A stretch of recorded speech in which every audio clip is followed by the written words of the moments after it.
मरहूम लीडर थे राष्ट्रीय जनता दल के, एक बड़े नेता थे जिनका नाम था डॉक्टर मोहम्मद शहाबुद्दीन। बहुत ही सच बात बोलने वाले। चुनाव में ओसामा साहब लड़ेंगे और सबका वोट मिलेगा और वो चुनाव निश्चित जीतेंगे। पुत्र ओसामा साहब हैं, उनको चुनाव लड़ना है रघुनाथपुर से, वो चुनाव लड़ेंगे। धोखा देने वाले लोग होते थे, उनसे समझौता नहीं करते थे और सिद्धांत के पक्के थे। और लालू यादव के साथ उन्होंने राजनीति में कहा कि इनके साथ अंतिम दम तक हम रहेंगे, उन्होंने रहा। नमस्कार, आप देख रहे हैं R24 न्यूज़ में आपके साथ राशिद। इस वक्त हम लोग सिवान में हैं और हमारे साथ अवध बिहारी चौधरी जी हैं। आप बेबाकी से इनको जानते होंगे, बिहार विधानसभा के पूर्व स्पीकर भी रह चुके हैं और राजद के वरिष्ठ नेता हैं। लगातार जिस तरह से जो है राजद के जो गार्जियन के रूप में जो अवध बिहारी चौधरी जी को जाना जाता है, इनसे जुड़ेंगे, चर्चा कर लेंगे किस तरह से देख रहे हैं। जिस तरह से लगातार जो है तेजस्वी यादव बिहार में दौरा कर रहे हैं और कहा जा रहा है कि इस बार जो है तेज़ रफ्तार तेजस्वी सरकार बनने वाली है। वहीं प्रधानमंत्री नरेंद्र मोदी जो है वो भी लगातार दौरा कर रहे हैं। सिवान के बाद उन्होंने मोतिहारी का दौरा किया। कह रहे हैं कि फिर से एनडीए पे लोग भरोसा दिखाएगा। नीतीश कुमार को लेकर भी तमाम सवाल हो रहे हैं, तमाम चर्चा कर लेते हैं। और सर जो है सिवान सदर से भी तैयारी कर रहे हैं चुनाव को लेकर के। बहुत स्वागत है सर हमारे चैनल पे। बहुत धन्यवाद आप लोगों को भी। सर पहला सवाल यही है कि किस तरह की तैयारी चल रही है सिवान से, आप खुद प्रत्याशी हैं इस बार की?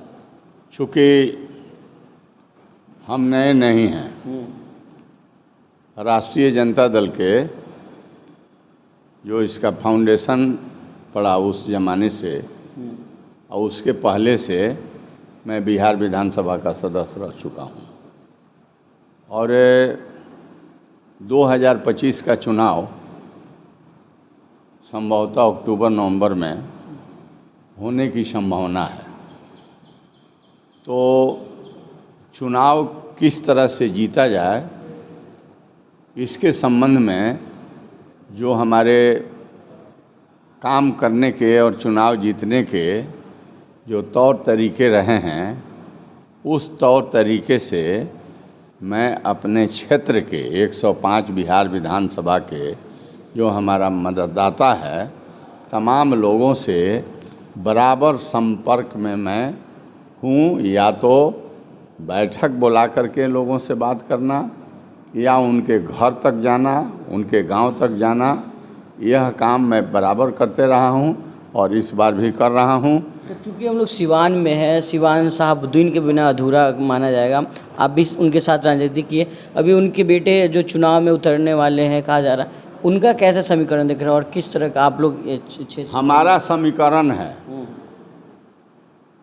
राष्ट्रीय जनता दल के नेता है राष्ट्रीय अध्यक्ष श्री लालू प्रसाद यादव, जो राष्ट्रीय नेता नहीं अंतर्राष्ट्रीय नेता है, जिनका पहचान है इस देश के बेजुबानों को जुबान देने का काम उन्होंने किया है और सबको जगाने का काम किया, आदरणीय लालू प्रसाद यादव जी। और उनकी पार्टी है राष्ट्रीय जनता दल और आज महागठबंधन बना हुआ है। हम कई ठो जो प्रगतिशील मत के पार्टी है, सब एक बनी हुई है, एक साथ हम लोग चुनाव लड़ने जा रहे हैं। तो जो हमारे मरहूम लीडर थे राष्ट्रीय जनता दल के, एक बड़े नेता थे जिनका नाम था डॉक्टर मोहम्मद शहाबुद्दीन। बहुत ही सच बात बोलने वाले और जो धोखा देने वाले लोग होते थे, उनसे समझौता नहीं करते थे और सिद्धांत के पक्के थे।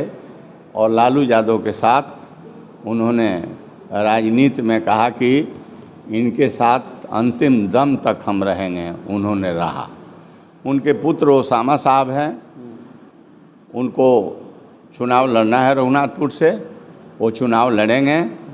और तेजस्वी प्रसाद यादव जी के हर क्षेत्रों में उनको लोग चाहता है मुख्यमंत्री बनाना और ख़ास करके उसमें सभी वर्ग के भाई की इच्छा है, क्योंकि वर्तमान हुकूमत से चाहे केंद्र के राज के हो, सारी जनता सभी वर्ग के लोग मतलब शहर से लेकर देहात तक उब गए हैं।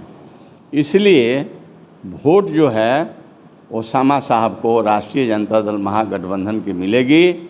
और पिताजी ने भी बहुत सारे विकास काम किए थे, उनका भी आशीर्वाद उनको मिलेगा। और हम लोग भी मतलब उनके पिताजी के साथ काम किए हैं और हम लोग भी ईमानदारी के साथ काम करते रहे हैं और उनके लिए भी जितना बन पाएगा उतना आदमी काम करेगा।